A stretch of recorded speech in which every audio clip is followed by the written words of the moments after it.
लेके।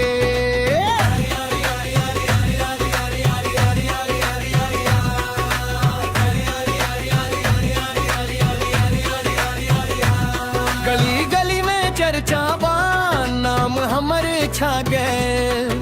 साकिर अली के एंट्री से सिस्टम हिल गए। टोपी और स्टाइल से पहचान बा लग, जहाँ खड़ा हो जाई वही बन जाला रा।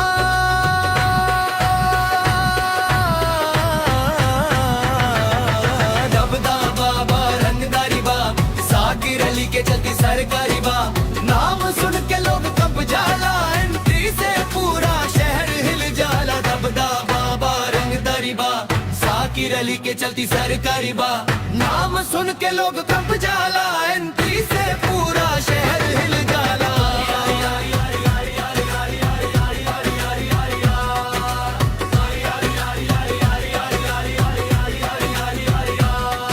अपना उसूल पे जीनी, कब झुके ना गर्दन। सच के साथ बा, बाकी सब फर्जी दर्पण। दोस्त के लिए जान, दुश्मन के लिए तूफान।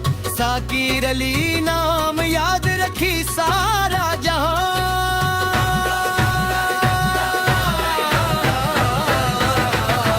दबदा बाबा रंगदारी बा, साकिर अली के चलती सरकारी बा।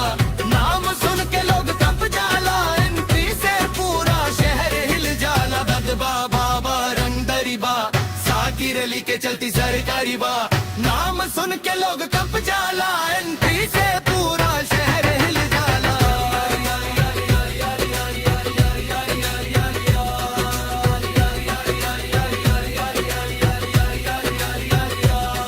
ना नफरत के बात, ना झगड़ा के काम। रिस्पेक्ट से जीना, बस बड़ा अपना नाम। अपना पहचान से दुनिया में शाइन करी, साकिर अली नाम से ट्रेंड करी।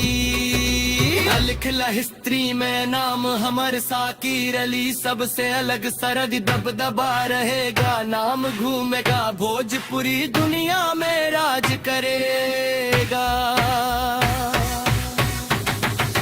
दबदा बाबा रंगदारी बा, साकिर अली के चलती सरकारी बा।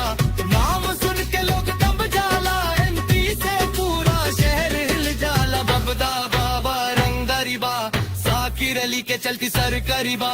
नाम सुन के लोग कब जाला, एंट्री